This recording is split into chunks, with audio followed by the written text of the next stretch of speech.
जो near space पे पहुंच गया है और वहां से वो ऑर्बिट से किसी को भी अटैक कर सकता है।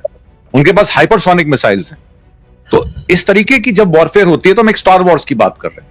एक अंतरिक्ष में एक तरीके से अपने यान छोड़कर वो कॉन्स्टेंटली जो है वहां पे ऑर्बिट करते रहेंगे और जहां वो एस्केलेशन देखेंगे, जहां उनको अटैक करना होगा, उसी टाइम पे तुरंत एमिनेशन से वहां पे अटैक हो जाएगा, सर्जिकल स्ट्राइक हो जाएगी। तो इसके बारे में कोई शक नहीं है, ऊपर कर दी। और एक अनऑथराइज्ड रिपोर्ट जो है वो ये कहती है कि 180 किलोमीटर पर राफेल को मार गिराया गया। सोचा जिस तरीके से हम भारत में, मध्य प्रदेश में, यूपी में हमारे जो ये हिंदी बेल्ट है जिसको हम काउ बेल्ट भी कहते हैं, इसमें जैसे बुलडोजर चला के हमने अंकिता के जो मर्डरर्स थे उनका भी रिजॉर्ट जो है वो निस्ता नाबूद कर दिया, हमने मुसलमानों के घर भी कर दिया, हमने संभल पे भी मस्जिद पे बुलडोजर चलाने की बात की। तो इस तरीके का बुलडोजर पाकिस्तान पे भी चल जाएगा। आपकी तैयारी नहीं थी, आपने उनके एयर डिफेंस सिस्टम को कम आंका। आजकल बियॉन्ड विजुअलिटी रेंज में, बीवीआर में आप किसी को भी 200 से 250-300 किलोमीटर तक अटैक कर सकते हैं। आपको प्लेन नजर नहीं आएगा, सीधे आपका वहां से मिसाइल आएगा और आपको उड़ा देगा। और अगर आपके पास डिफेंस नहीं है प्रॉपर उस प्लेन की तो आपको नुकसान हो जाएगा। तो ये नुकसान भारत का हुआ क्योंकि भारत बगैर तैयारी से उन्होंने अटैक किया। जब ड्रिल की तैयारी हो रही थी और आरएसएस वाले अपनी नेकरे जो हैं वो प्रेस कर रहे थे और लाठियों पे वो तेल लगाया जा रहा था कि अगले दिन ड्रिल होनी है, तो उसी रात को वो अटैक हो गया। मतलब है तैयारी कितनी होगी भारत की उस समय पे। तो इसके पीछे का एक कारण मैं आपको बताऊं कि ये टेस्ट किए गए वाटर्स कि हमारे ड्रोन सिस्टम और उनके ड्रोन सिस्टम या हमारे डिफेंस सिस्टम और उनके डिफेंस सिस्टम में क्या अंतर है। एक तरीके से एक विजुअल रियल वॉर सिचुएशन में एयर शो किया गया जिसमें 156 विमान, लड़ाकू विमान इस पार और उस पार 200 किलोमीटर के रेडियस पे खड़े थे। और उसमें सबसे बड़ा फायदा किसको हुआ? आपको याद होगा इजराइल की ऑफसेट कंपनियों में 30 से 40% ऑफसेट कॉन्ट्रैक्ट्स देके अदानी भी ड्रोन्स बना रही, और वो ड्रोन्स में उनकी जो कंपनी है उसका नाम है Elbit advance systems India limited, जो फोकस करती है अनमैन्ड एरियल व्हीकल्स यूएवी बनाने में, जो स्पेशल हर्मेस 900 ड्रोन को यूज करता है। और वो ड्रोन पता कहां यूज हो रहा है आपको? गाजा में यूज हो रहा है, हॉस्पिटल्स में बच्चों को, महिलाओं को, सिविलियंस को मारने में यूज हो रहा है।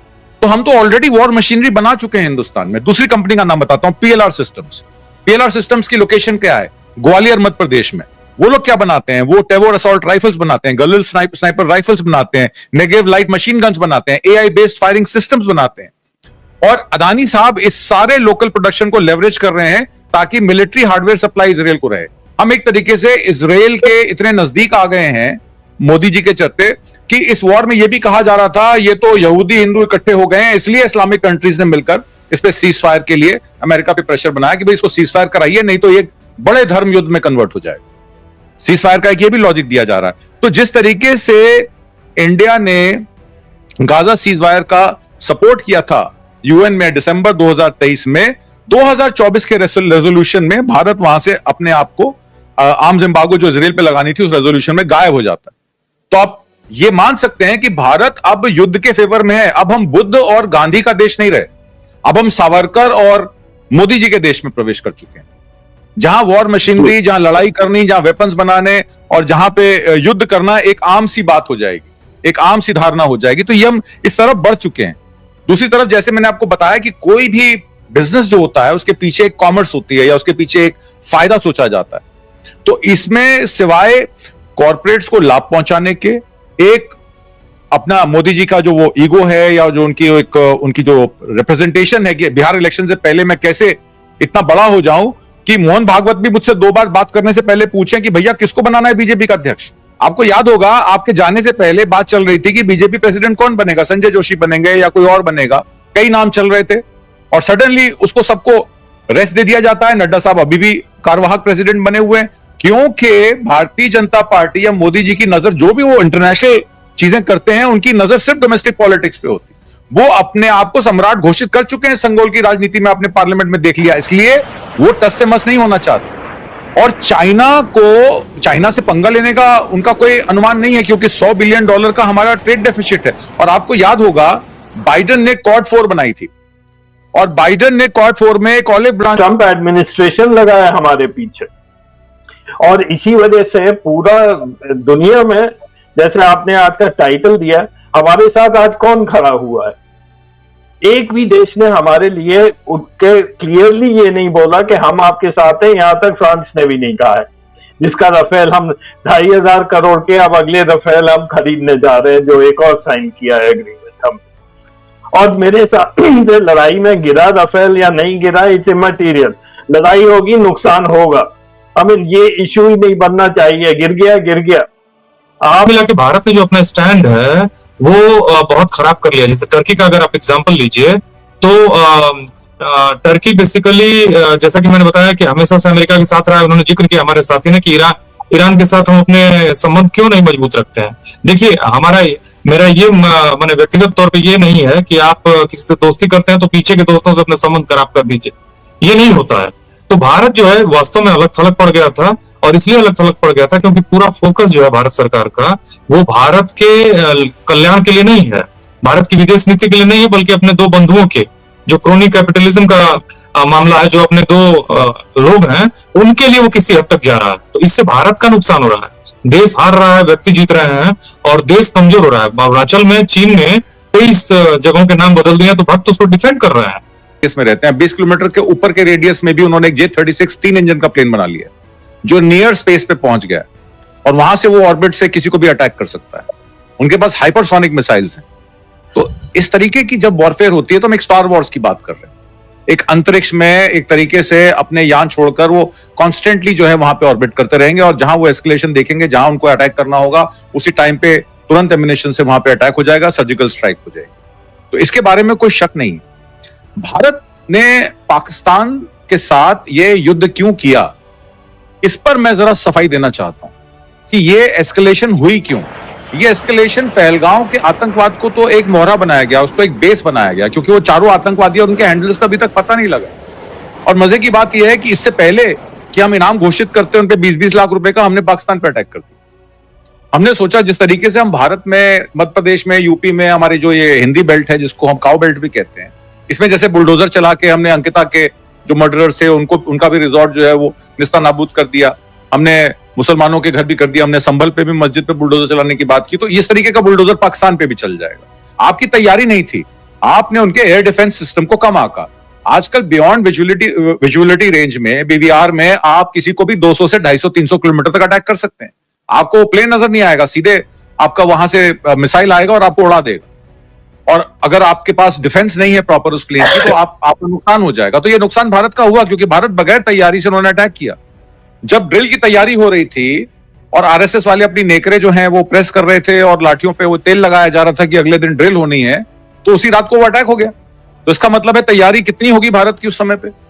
तो इसके पीछे का एक कारण मैं आपको बताऊं कि ये टेस्ट किए गए वाटर्स कि हमारे ड्रोन सिस्टम और उनके ड्रोन सिस्टम या हमारे डिफेंस सिस्टम और उनके डिफेंस सिस्टम में क्या अंतर है। एक तरीके से एक विजुअल रियल वॉर सिचुएशन में एयर शो किया गया जिसमें 156 विमान, लड़ाकू विमान इस पार और उस पार 200 किलोमीटर के रेडियस पे खड़े थे।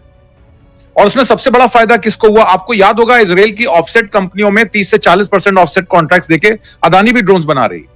और वो ड्रोन्स में उनकी जो कंपनी है उसका नाम है Elbit advance systems India limited, जो फोकस करती है अनमैन्ड एरियल व्हीकल्स यूएवी बनाने में, जो स्पेशल हर्मेस 900 लोगों की मिलिट्री है इसके पास।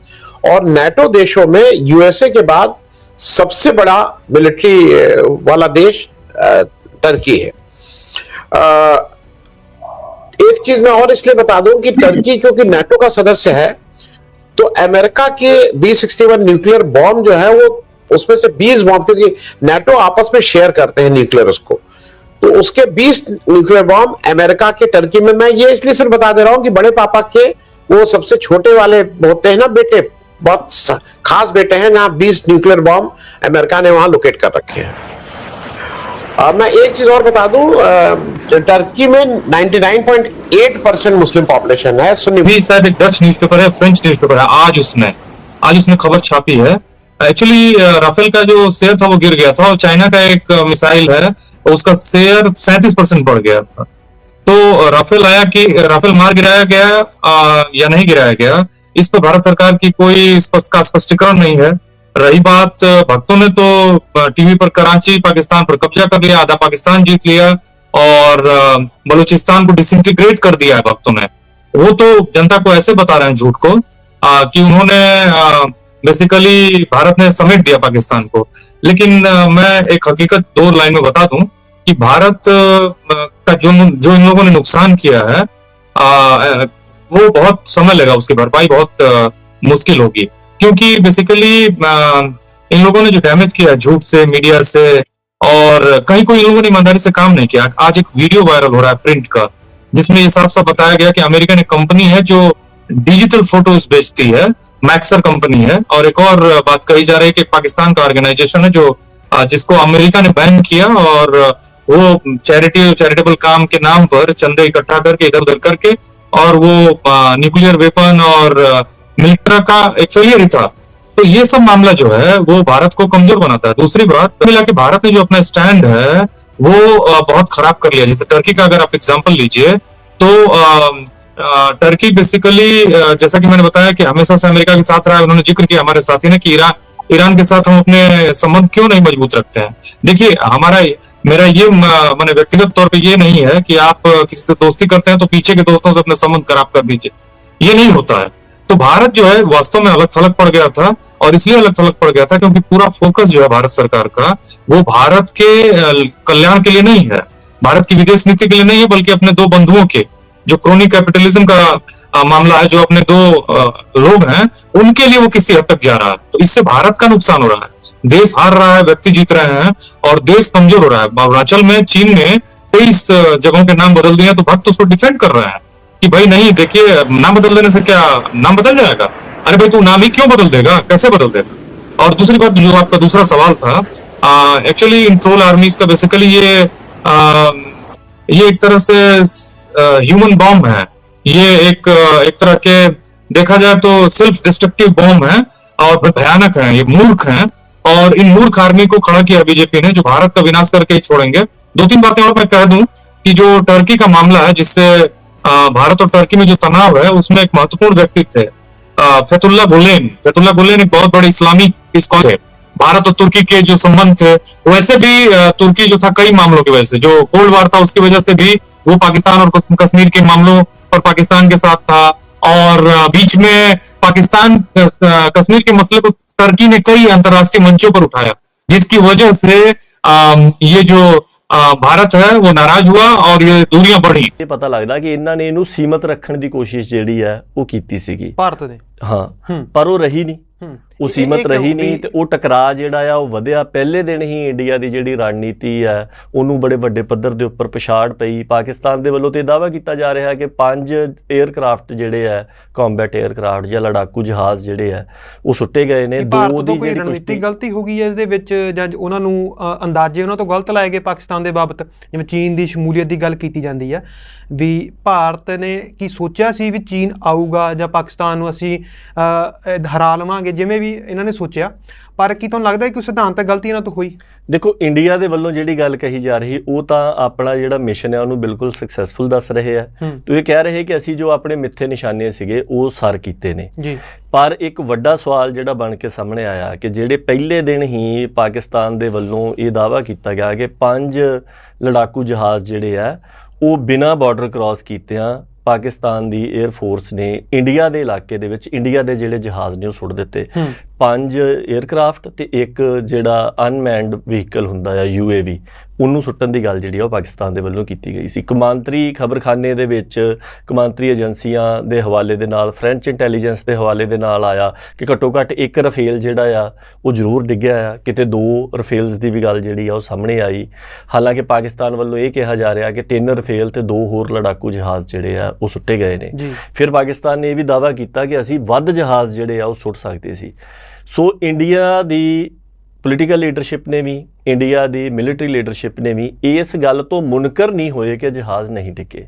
ਤੇ ਹਾਲ ਦੇ ਵਿੱਚ ਹੀ ਜਿਹੜੇ CDS ਨੇ, ਚੀਫ ਆਫ ਡਿਫੈਂਸ ਸਟਾਫ, ਉਹਨਾਂ ਦੇ ਵੱਲੋਂ ਸਿੰਗਾਪੁਰ ਦੇ ਵਿੱਚ ਇੱਕ ਮੀਡੀਆ ਦੇ ਨਾਲ ਗੱਲਬਾਤ ਦੇ ਵਿੱਚ ਇਹ ਗੱਲ ਮੰਨੀ ਗਈ ਕਿ ਇੰਡੀਆ ਦੇ ਜਿਹੜੇ ਲੜਾਕੂ ਜਹਾਜ਼ ਨੇ ਉਹ ਡਿੱਗੇ ਆ। ਹਾਲਾਂਕਿ ਉਹ ਬੀਬੀ ਜਿਹੜੀ ਪੱਤਰਕਾਰ ਸੀਗੀ ਉਹ ਇੱਕ ਜਹਾਜ਼ ਬਾਰੇ ਪੁੱਛ ਰਹੀ ਸੀਗੀ, ਤਾਂ ਉਹਨੇ ਜੋ ਜਵਾਬ ਦਿੱਤਾ CDS ਦੇ ਵੱਲੋਂ, ਜਿਹੜੇ ਫੌਜ ਦੇ ਮੁਖੀ ਨੇ ਉਹਨਾਂ ਦੇ ਵੱਲੋਂ, ਤੇ ਉਹਦੇ ਵਿੱਚ ਇਹ ਗੱਲ ਸਾਹਮਣੇ ਆਈ ਕਿ ਇੱਕ ਤੋਂ ਜ਼ਿਆਦਾ ਜਿਹੜੇ ਆ ਡਿੱਗੇ। ਹਾਲਾਂਕਿ ਉਹਨੇ ਇਸ ਗੱਲ ਨੂੰ ਛਟਿਆਉਣ ਦੀ ਕੋਸ਼ਿਸ਼ ਕੀਤੀ। ਗਿਣਤੀ ਦੱਸੀ ਭਾਰਤ ਨੇ ਉਸ ਵੇਲੇ? ਨਹੀਂ, ਗਿਣਤੀ ਤਾਂ ਨਹੀਂ ਦੱਸੀ, ਪਰ ਉਹਨਾਂ ਨੇ ਇਹ ਗੱਲ ਕਹੀ ਕਿ ਗਿਣਤੀ ਮਹੱਤਵਪੂਰਨ ਨਹੀਂ ਹੈ। ਉਹ ਜੋ CDS ਨੇ ਗੱਲ ਕਹੀ ਹੈ ਜਾਂ ਭਾਰਤੀ ਫੌਜ ਦਾ ਜੋ ਵਰਸ਼ਨ ਹੈ ਉਹ ਇਹ ਗੱਲ ਕਹਿ ਰਹੇ ਆ ਕਿ ਇਹ ਗੱਲ ਮਹੱਤਵਪੂਰਨ ਹੈ ਕਿ ਅਸੀਂ ਆਪਣੀ ਟੈਕਟੀਕਲ ਮਿਸਟੇਕ ਨੂੰ ਆਇਡੈਂਟੀਫਾਈ ਕਰ ਸਕੇ, ਅਸੀਂ ਉਹਨੂੰ ਦਰੁਸਤ ਕਰ ਸਕੇ। ਉਹਨੂੰ ਦਰੁਸਤ ਕਰਨ ਤੋਂ ਬਾਅਦ ਅਸੀਂ 2 ਦਿਨ ਬਾਅਦ ਜਿਹੜਾ 에ਅਰ ਫੋਰਸ ਦੀ ਫੁੱਲ ਪਾਵਰ ਸੀਗੀ ਉਹਨੂੰ ਅਸੀਂ ਦੁਬਾਰਾ ਉਡਾਇਆ ਤੇ ਬਿਨਾਂ ਕਿਸੇ ਨੁਕਸਾਨ ਤੋਂ ਅਸੀਂ ਪਾਕਿਸਤਾਨ ਦੇ ਵਿੱਚ ਵੱਖ-ਵੱਖ ਨਿਸ਼ਾਨੇ ਜਾਂ 에ਅਰ ਬੇਸ ਜਿਹੜੇ ਸੀਗੇ ਉਹ ਹਿੱਟ ਕੀਤੇ। ਇਹਦਾ ਮਤਲਬ ਸਿੱਧੇ ਤੌਰ ਤੇ ਉਹਨਾਂ ਨੇ ਮੰਨਿਆ ਵੀ ਸਾਡੇ ਇੱਕ ਤੋਂ ਵੱਧ ਜਿਹੜੇ ਜਹਾਜ਼ ਨੇ ਉਹ ਗਿਰੇ ਨੇ, ਸਾਡਾ ਨੁਕਸਾਨ ਹੋਇਆ। ਇਹ ਗੱਲ ਮੰਨੀ ਹੈ, ਪਰ ਜਿਹੜਾ ਇਹਦੇ ਵਿੱਚ ਮਹੱਤਵਪੂਰਨ ਨੁਕਤਾ ਆ ਕਿ ਉਹ ਇਹ ਕਹਿ ਰਹੇ ਕਿ ਇੱਕ ਟੈਕਟੀਕਲ ਮਿਸਟੇਕ ਸੀਗੀ।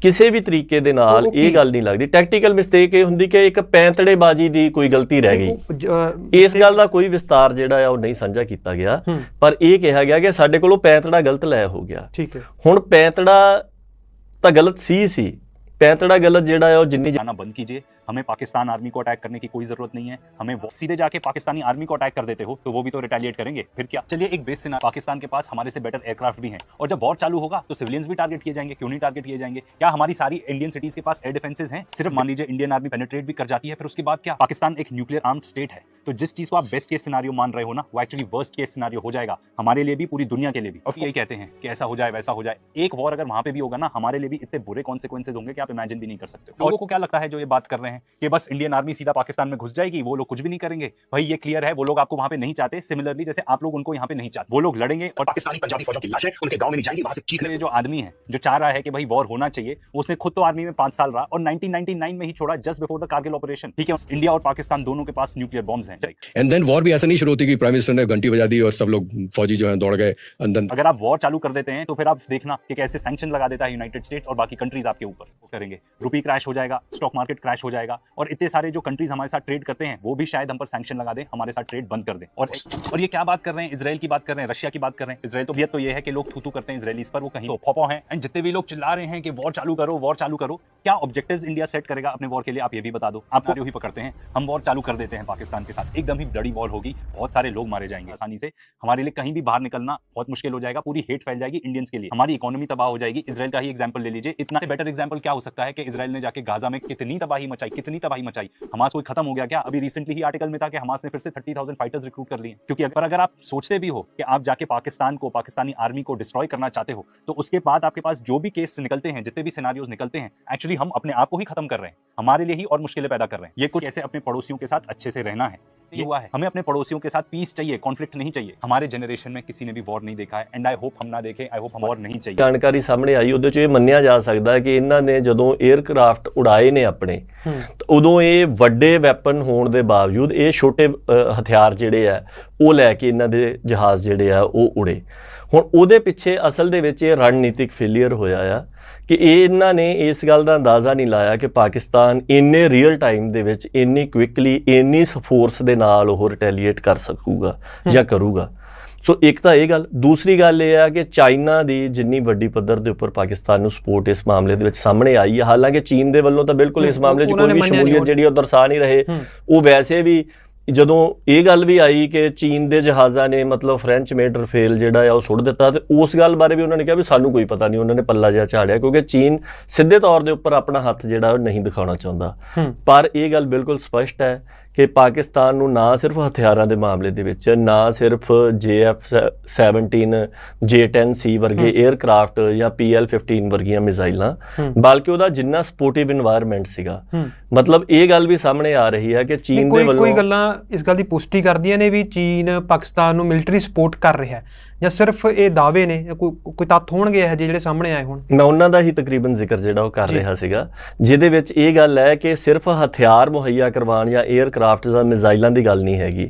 ਜਿਹੜੀਆਂ ਗੱਲਾਂ ਸਾਹਮਣੇ ਆਈਆਂ ਨੇ ਸੋਰਸਿਸ ਦੇ ਹਵਾਲੇ ਦੇ ਨਾਲ ਜਾਂ ਵੱਖ-ਵੱਖ ਐਨਾਲਿਸਟਾਂ ਦੇ ਹਵਾਲੇ ਦੇ ਨਾਲ ਕਿ ਪਾਕਿਸਤਾਨ ਇੰਨੇ ਰੀਅਲ ਟਾਈਮ ਦੇ ਵਿੱਚ ਇੰਡੀਅਨ 에ਅਰ ਫੋਰਸ ਦੀ ਐਕਟੀਵਿਟੀ ਨੂੰ ਮੋਨੀਟਰ ਕਿਵੇਂ ਕਰ ਗਿਆ, ਕਿਉਂਕਿ ਜਿਹੜੇ ਹਵਾਈ ਜਹਾਜ਼ਾਂ ਦਾ ਮਸਲਾ ਹੁੰਦਾ ਆ ਇਹਦੇ ਵਿੱਚ ਤਾਂ ਕੁਝ ਪਲਾਂ ਦੀ ਗੱਲ ਹੁੰਦੀ ਹੈ, कुछ घड़ियां दी ला लो। हालांकि कोशिश किया, लेकिन हाफ हार्टेड कोशिश किया इस सरकार ने, इसकी वजह से कोई नजदीकी नहीं बढ़ी है। अब मामला ये है कि सही कहा हमारे पैनल के तीनों साथियों ने कि अमेरिका को तो हिम्मत नहीं इनको बोलने की। अब बताइए कि भाई सही कहा हमारे जो साथी थे तिवारी साहब ने कि स्टेट टू स्टेट रिलेशन होता है, स्टेट टू पर्सन अजीबोगरीब है। आपकी बात ट्रंप सरकार, कितना चीप मामला था ये। मैं जाऊं और मान लीजिए कोई प्रेसिडेंट हो और वो जाए किसी देश में और किसी का प्रचार करे, अजीबोगरीब हरकत है ये। जो बाइडेन तो फिर भी बहुत सॉफ्ट थे, मैंने आप समझ रहे हैं, दूसरे तरह का व्यक्ति होता अगर यही ट्रंप के खिलाफ वो जो बाइडेन को बोलते, अब की बार बाइडेन सरकार, तो ट्रंप इनको तबाह कर देता। मैं बता रहा हूं आपको। तो ये आप सोचिए कि जिस आदमी की सोच ऐसी हो, वो पक्ष लेता हो दूसरे देशों के आंतरिक मामलों में, वो क्या किस तरह का विजन होगा उसके पास। इनका एक वीडियो वायरल हो रहा है, हमारे माननीय प्रधानमंत्री का वो आपने देखा होगा वो अदालत वाला जो करते हैं, एक शर्मा जी हैं, और दूसरा उनका वायरल हो रहा है मीट को खाने के लिए। इनके जो विचार हैं आप 10-1 घंटे सुन लीजिए तो आप जान जाएंगे कि एक्चुअली ये कितने वाइज और कितने इनलाइटेंड है। तो कुल मिला के बहुत नहीं मैं कहना चाहता हूँ, मामला ये है कि पूरा लीपापोती कर दिया है और गोबर से कर दिया है। दिक्कत यही है कि ये सब कैसे, ये डैमेज कंट्रोल कितने दिनों में होगा, ये वो सवाल है जो खड़ा है। हमारे जो पहले साथी थे पैनल के, उन्होंने बताया ना, ऐसे बहुत सारी चीजें खोदने पे निकल जाएंगी कि क्या क्या अंदर का मामला है, जिसके लिए देश खाली बस एक रेटरिक हो, अलंकार हो, और पर्सनल लाभ जो है देश के लोगों को दमन करने के लिए, उनको दबाने के लिए पैसा इकट्ठा करना और राजनीतिक पावर में बने रहना और अपने आप को बचाए रहना और बचे रहना, जिसका उद्देश्य वो क्या देश बचाएगा। ये सब वो मामले हैं बहुत ही दुर्भाग्यपूर्ण। जी जी, मैं अजय जल्दी से 1-2 चीजें आपसे पूछ लूं। एक तो डॉक्टर संदीप, जो आपने बात कही थी कि अगर ट्रंप जी होते और मोदी जी जाके बाइडेन के लिए कहते कि अब की बात बाइडेन सरकार, मैं याद इसलिए दिला दूं, बाइडेन साहब ने भी कम नहीं किया था। मैं दर्शकों को ये याद दिला दूं, जब इन्होंने कहा अब की बार ट्रंप सरकार, तो उसके बाद करीब 2.5 साल तक भारत में अमेरिका का राजदूत नहीं भेजा बाइडेन ने। There was no ambassador in India for next 2.5 years। और आपने 4G अफेयर को यहां पे लगा दिया था। 4G अफेयर का मतलब ये होता है कि हर चीज में वो अमेरिका में पूछता है कि साहब इसमें आया है, क्या करें। तो वहां से जब आता है तब वो फिर यहां वो अपने एम्बेसडर, और 4G अफेयर में ambassador is a extension of that sovereign in your country. वो उस देश के हिसाब से आपसे इंडिपेंडेंट है अपने निर्णय लेने के लिए। 4G अफेयर्स नहीं है। और यह भी याद रखिएगा कि उस 2.5 साल के बीच पाकिस्तान के यहां फुल फ्लेजेड अमेरिकन एम्बेसडर था, चीन में फुल फ्लेजेड अमेरिकन एम्बेसडर था, नेपाल में फुल फ्लेजेड अमेरिकन एम्बेसडर था, श्रीलंका में फुल फ्लेजेड एम्बेसडर था, बांग्लादेश, सबके पास थे। भारत में ऐसा नहीं है बाइडेन ने आपके साथ नहीं किया। बाइडेन गाली गलौज वाला आदमी। मोदी ने सोचा था जैसे भारत में मुसलमानों को मारता है वैसे ही पाकिस्तान में भी मारेगा, लेकिन जवाब में पाकिस्तानियों ने दांत तोड़ दिए। भारतीय जर्नलिस्ट का बड़ा बयान, जिसकी वजह से भारत में क्राइम मच गया। मजीद अगर इस तरह की रिएक्शन वीडियो आपने देखनी है तो हमारे चैनल को सब्सक्राइब कर लें। वीडियो पसंद आई है तो वीडियो को लाइक और दोस्तों के साथ शेयर ज़रूर कर लें।